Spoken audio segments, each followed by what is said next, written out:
Hi everyone, my name is Alex. Welcome back to Alflex Fitness Podcast. So in this video, I'm going to share with you four major takeaways I had from this very powerful book, and that is the 10x rule. This one here by Grant Cardone. This book is very powerful simply because some of the lessons that I learned are something that have been applying to revolutionize my business in one or another. So for these four major takeaways I'm going to share with you, I'm going to use my notebook simply because it's very essential that I don't miss out anything so that you can grasp every value that I got from it. So buckle up, be ready to run. And after this video, if you're interested, you are a book nerd interested to go there and just find the book, try to run it or read it or such kind of a thing. Actually, up in Nairobi they are just going for 500 Kenya shillings. You can go grab your copy and then start reading and then apply at the end of it. So without further ado, let's dive into the video. So the first thing that I learned is to set 10x goals. You know, setting massive goals that technically seem unimaginable, technically speaking. So, for instance, back in the 1950s, if you were telling a person that you are thinking of taking someone to the moon or such kind of a thing, you're thinking of landing on the moon, they'll be like, no, that is outrageous. How can you do that? And that is what Grant Cardone is technically meaning with the 10x goals.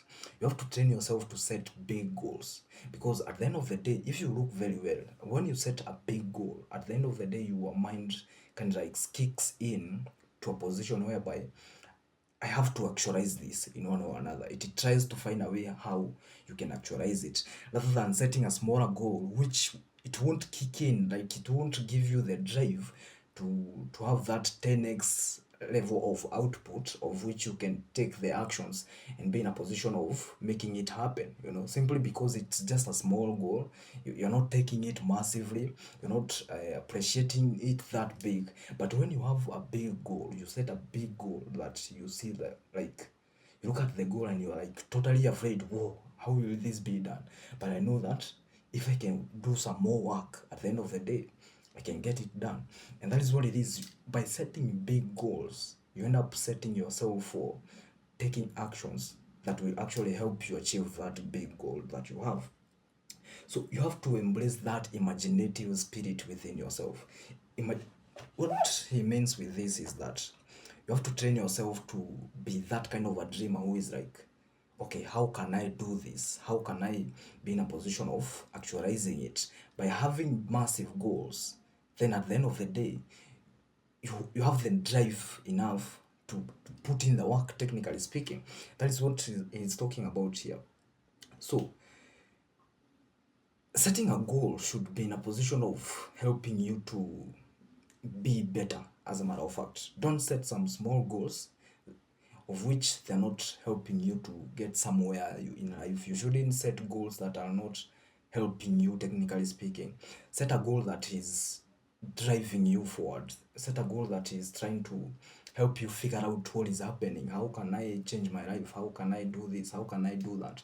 And that way, by setting that massive goal, at the end of the day, you get the drive to go after it. That is all it is. So that is the first lesson. So the second takeaway that I had from this book is take 10x actions.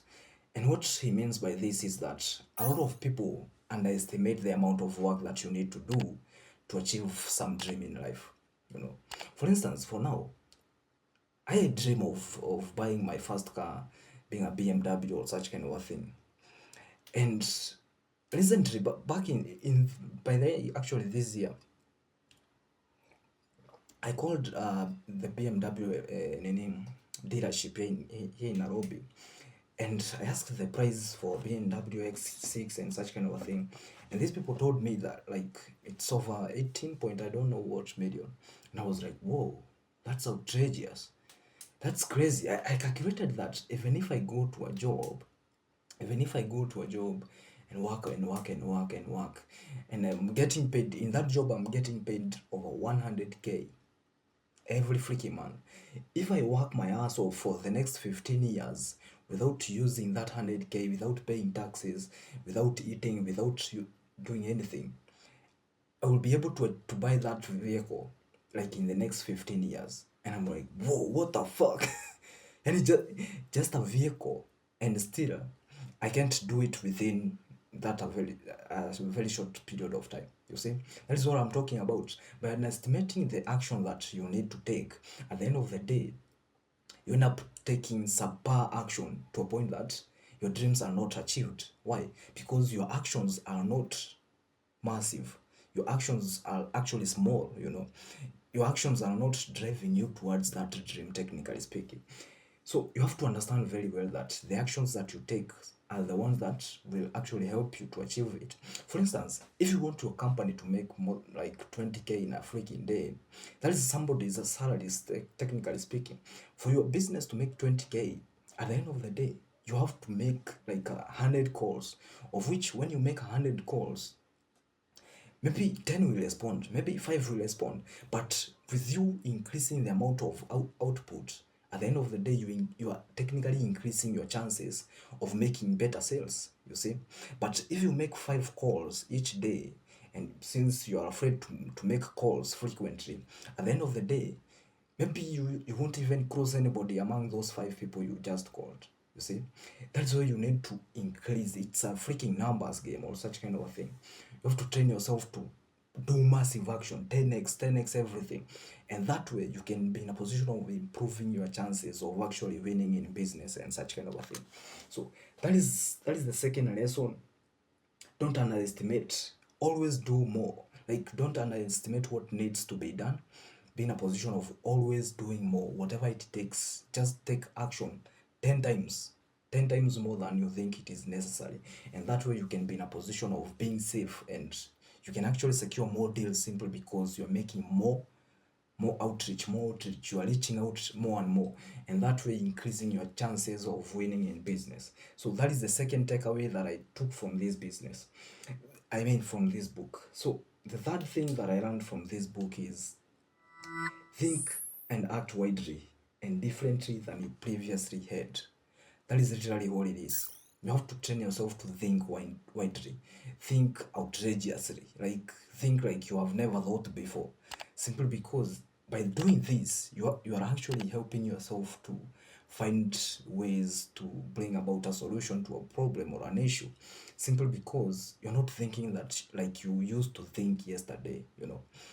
You are thinking outside the box. You're trying to figure out, okay, how can I do this, how can I do that, you know. You are kiddoing your thinking capacity and such kind of a thing, because our minds are very powerful. Our minds are very powerful, technically speaking. Our minds, in our minds, we can be in a position of doing great things that we haven't yet achieved, simply because at the end of the day, I came across a research saying that a lot of people don't even get to use the remaining 60% of their brains. Oh, that is freaking amazing.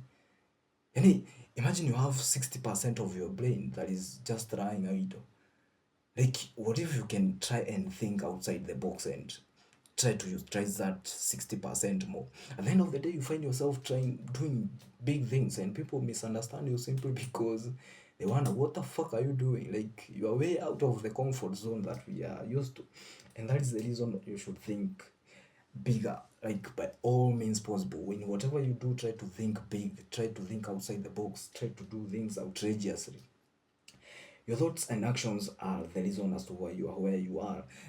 As a matter of fact, that is literally all it is. Your thoughts and actions are why you are here in this present moment. You are broke, you don't have anything.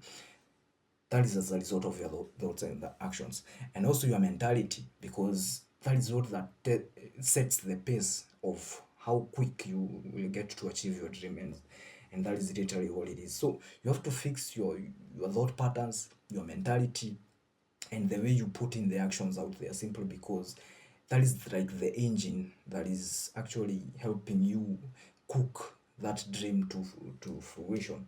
That is literally what it is. So that is the third thing that I learned from this book.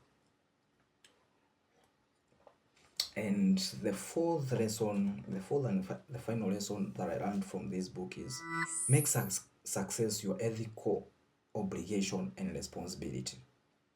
Make it your responsibility, make it your obligation. What does he mean with this? I mean, people fail because they never take success as their responsibility.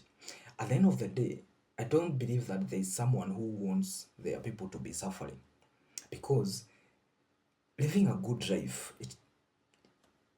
yes, success is plays a major role, but living a good life as well requires some level whereby you can be able to provide for your people, you can protect them, you can you can show them the way, you can give them abundance, technically speaking, you know. Like, you're not bothered by small issues like how will I go here, how will I, you have vehicles to transport you, you see. You are not bothered by your landlord or such kind of thing. You have your own home, you have your own shamba, you can you can grow your own food or such kind of a thing. That is the basis of success all along. Living a good life, living a life whereby you're not anxious of what will happen if, okay, the landlord evicted me, if I was maybe fired by at my job or such kind of a thing. You see, it gives you that autonomy in life whereby nobody is in control of you, you know. You're the one who is controlling yourself. And that is one very thing that is very crucial in a person's life, simply because that is a success, technically speaking. Your people live with freedom simply because you're successful. I don't know a person who doesn't want to see their people happy. I don't know a person who doesn't want to see their people thriving off of his success or such kind of a thing. And that is why it should be your obligation by all means possible to ensure that you become successful.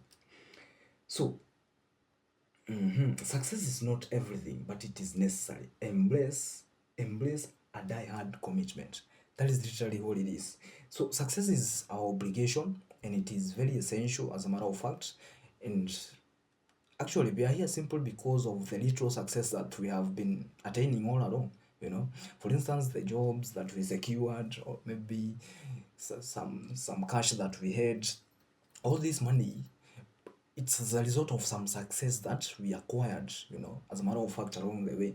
And what if, why just not play to win, you know? There's no point of playing the game of money, or going after money every now and then at the end of the day you end up with still not enough money. Like, it doesn't make any sense. It's like you are chasing air. Why not just go all in and just go after it and get what you want? Like, boom boom, everything.